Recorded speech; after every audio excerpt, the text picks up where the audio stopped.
अस्सलाम वालेकुम, मैं हूं रज़ा मेकन। आप देख रहे हैं IRK न्यूज़। आइए जानते हैं आज की कुछ ताज़ा तरीन अपडेट्स सदीक जान साहब से। दो सवालात हैं। पहला ये कि क्या नोटिफिकेशन अब तक हो जाना चाहिए था, और अगर नहीं हुआ तो क्या कोई मसला है, कोई पस पर्दा कोई इख्तलाफात चल रहे हैं, कोई मियां नवाज शरीफ नाराज़ हैं। और दूसरा सवाल ये है कि क्या ये जो नया नोटिफिकेशन होना है 5 साल के लिए CDF का, सैयद जनरल आसिम मुनीर का, उसके बाद क्या हालात का रुख बदलेगा। और ये जो एक बात होती है कि मौजूदा जो हुकूमत है या सियासी जमातें हैं, इनकी इस्टेब्लिशमेंट को ज़रूरत नहीं रहेगी, तो कोई तब्दीली आ सकती है। और वो तब्दीली क्या मुमकिन तौर पर आ सकती है अगर आई तो, और या आनी भी है या नहीं आनी, ये दूसरा सवाल है। दूसरे सवाल पे तो बाद में बात करेंगे, पहले सवाल पर बात करते हैं कि नोटिफिकेशन का मसला आखिर है क्या। देखिए 2022 में 3 साल के लिए जनरल आसिम मुनीर को जो है वो बनाया गया था आर्मी चीफ 3 साल के लिए। आर्मी चीफ की मुद्दत 3 साल थी और वो मुद्दत ख़त्म होनी थी आज। और आज यानी अगर कानून में तब्दीली ना की जाती तो आज नए आर्मी चीफ़ का नाम जो है वो अनाउंस हो गया होता कि नए आर्मी चीफ़ कौन होंगे। खैर, लेकिन हुकूमत ने बड़ा एक आसान रास्ता अपनाया कि बजाय इसके कि 3 साल मुकम्मल हों तो 3 साल मुकम्मल होने से 3-4-5 माह पहले रोला पड़ जाए, तो उन्होंने क्या किया कि उन्होंने एक बहुत आसान हल निकाला। और आसान हल ये निकाला कि उन्होंने एक आर्मी एक्ट में सादा कानून साजी के ज़रिए, किसी के वहमो गुमान में भी नहीं था कि हुकूमत ये करने जा रही है, अचानक जब असम्बली के अंदर एक कानून पेश हुआ और चंद ही मिनट के अंदर पास हो गया, बगैर डिस्कशन के, बगैर किसी कमेटी में भेजे, तो पता चला कि हुकूमत ने आर्मी चीफ जो है उनकी मुद्दत मुलाजमत 3 साल से 5 साल कर दी है। कि यानी जो भी आइंदा आर्मी चीफ बनेगा तो वो 5 साल के लिए आर्मी चीफ बनेगा। और इसका जो इफ़ेक्ट है वो माजी से कर दिया कि जो 2022 में आर्मी चीफ बने हैं वो भी अब 5 साल के लिए आर्मी चीफ होंगे। तो इस तरह से कानून में तब्दीली करके और आर्मी चीफ की मुद्दत मुलाजमत को 2025 से 2027 तक एक्सटेंड कर दिया गया, बढ़ा दिया गया। ये हो गया। उसके बाद क्या होता है, और ये सब कुछ हुआ 26वीं आईनी तरमीम के बाद। 26वीं आईनी तरमीम पहले करवाई गई, पहले इसलिए 26वीं आईनी तरमीम करवाई गई कि आईनी बेंच बनाया गया, जिसमें justice Aminuddin Khan, justice Mohammad Ali Mazhar, justice Jamal Khan Mandokhail, justice Hasan Nazar Rizvi, justice Musarrat Hilali, और बाद में फिर अली बाकर नजफी और आमिर फारूक, शाहिद बिलाल हसन, इन सारों को रखा गया सिवाय 2 आज़ाद जजेस के। सिर्फ उस बेंच में, आईनी बेंच में सिर्फ 2 आज़ाद जजेस थे जो अपने हलफ के मुताबिक काम करने वाले थे, एक जस्टिस आयशा मलिक साहबा और एक जस्टिस अकील अब्बासी साहब। अब इन 2 को क्यों शामिल किया? इन 2 को इसलिए शामिल किया कि उस वक्त नंबर पूरा करना था, और नंबर पूरा करने के लिए 2 आज़ाद जजेस को भी रख दिया गया मजबूरन, वरना उनको किसी 1-2 अहम केसेस में बिठाया गया, बाकी किसी केस में बिठाया नहीं गया। आईनी बेंच इसलिए बनाया गया कि अगर कोई भी इस तरह की कानून साजी जो है वो अब चैलेंज होगी तो वो आईनी बेंच के सामने होगी, और आईनी बेंच पूरे का पूरा ख़ुद से हुकूमत ने जो है वो पिक एंड चूज़ किया। और हाजी अमीन जो है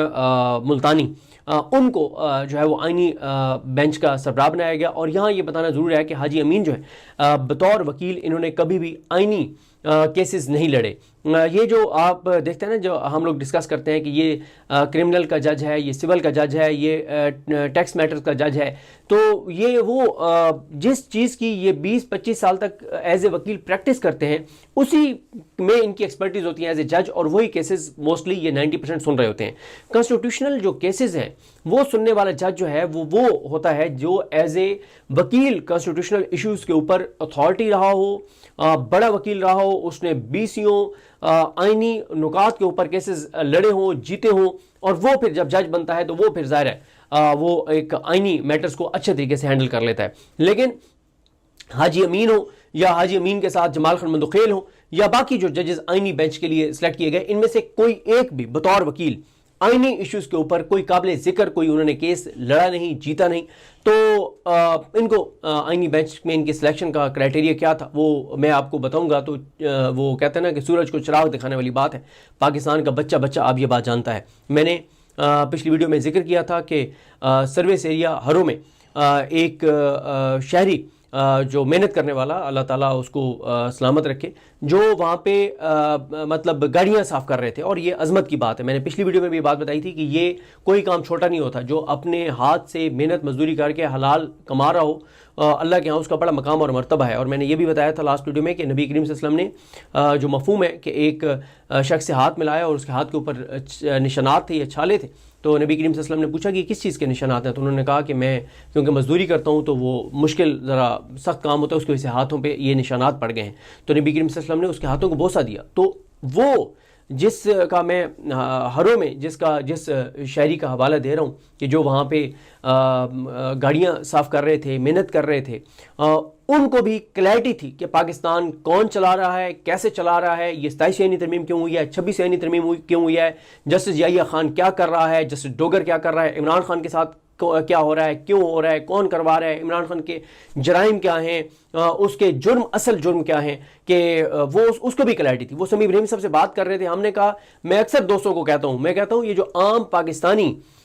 پاکستانی جس طرح سے اب چیزوں پہ اپنا انالیسس دیتے ہیں، بات کرتے ہیں، اگر یہ یوٹیوب پہ آ جائے تو ہمیں کوئی بھی نہیں سنے گا۔ کیوں؟ عام آدمی جو تھڑے پہ بیٹھا ہے وہ ہم سے بہتر انالیسس کر سکتا ہے، اور یہ ہے وہ چیز جو میں اکثر یہ کہتا ہوں کہ عمران خان نے پاکستانی قوم کی آنکھوں کا آپریشن کر دیا ہے۔ جو چیزیں پاکستانی قوم کو آج سے 3-4 سال پہلے نظر نہیں آتی تھیں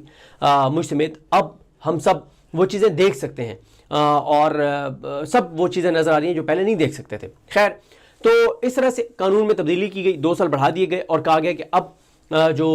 جنرل عاصم منیر ہے یہ ہوں گے 2027 تک۔ ٹھیک ہے، قانون میں تبدیلی ہو گئی، اس پہ بھی بڑی بحث ہوئی کہ نئے نوٹیفیکیشن کی ضرورت ہے نہیں ہے، وہ تو 3 سال کے لیے ہیں، 2 سال مزید کا نوٹیفیکیشن ہوگا نہیں ہوگا، لیکن خیر اس کے اوپر بات دب گئی، اب کسی کو نہیں پتا کہ وہ نوٹیفیکیشن ہوا یا نہیں ہوا۔ اس کے بعد پاکستان اور انڈیا کی ایک جنگ ہوتی ہے، اور اس جنگ کے بعد شہباز شریف اناؤنس کرتے ہیں کہ جنرل عاصم منیر نے کیونکہ بہت زبردست جنگ لڑی ہے اور جیتی ہے، تو ہم ان کو فیلڈ مارشل کا اعزاز دے رہے ہیں۔ اچھا، ان کو فیلڈ مارشل کا اعزاز دے دیا گیا، اور فیلڈ مارشل کا جب اعزاز دے دیا گیا تو پھر یہ سوال ہوا کہ اچھا یہ تو آپ فیلڈ مارشل ہیں، تو فیلڈ مارشل کے لیے جو ہے وہ ان کے مدت ملازمت کیا ہوگی، یہ ساری چیزیں بھی اس کے اوپر ڈسکشن جاری تھی کہ آئین میں یہ عہدہ نہیں تھا فیلڈ مارشل کا، کہ پھر 27ویں آئینی ترمیم آ جاتی ہے۔ 27ویں آئینی ترمیم آتی ہے، اور 27ویں آئینی ترمیم میں یہ کیا جاتا ہے کہ جوائنٹ چیف جو ہیں ان کا عہدہ ختم کر دیا جاتا ہے، جو کہ سید شمشاد صاحب تھے۔ جوائنٹ چیف کا کام یہ ہوتا ہے کہ جب کوئی جنگ چل رہی ہو تو تینوں فورسز کے درمیان کوارڈینیشن کا وہ فورم تھا قانون کے اندر۔ باقی پریکٹیکل تو ایسے نہیں ہوتا تھا، پریکٹیکلی تو آرمی چیف ہی پاورفل ہوتے تھے، لیکن بہرحال کاغذوں کے اندر وہ فورم ہوتا تھا جو تینوں فورسز کے درمیان کوارڈینیٹ کرتے تھے۔ تو 27ویں ترمیم میں کہا گیا کہ جی 27 نومبر کو جب سید شمشاد صاحب ریٹائر ہوں گے تو جوائنٹ چیف کا عہدہ ختم ہو جائے گا، اور اب جو آرمی چیف ہوں گے وہی CDF ہوں گے، اور ان کا نیا نام CDF ہوگا، چیف آف ڈیفنس فورسز یہ ہوں گے، اور یہ تینوں فورسز کے سربراہ ہوں گے، اور ان کو بہت اسٹرانگ ایک رول دے دیا گیا، اور کہا گیا کہ جو بھی CDF بنے گا وہ 5 سال کے لیے ہوگا، اور وہ 5 سال کے لیے ہوگا CDF، اور 27 نومبر کو جوائنٹ چیف ختم، اور CDF کا وہی جو جس طرح سے آرمی چیف لگانے کا ایک پروسیس ہے کہ جناب وہ وزیر اعظم جو ہیں وہ تجویز کریں گے نام، اور صدر نوٹیفائی کریں گے، اور یہ ساری چیزیں۔ تو ناظرین یہ تھی اہم اپڈیٹس جو آپ نے جانی صدیق جان کی زبانی۔ تو ناظرین جڑے رہیے مزید اپڈیٹس کے لیے ہمارے چینل کے ساتھ،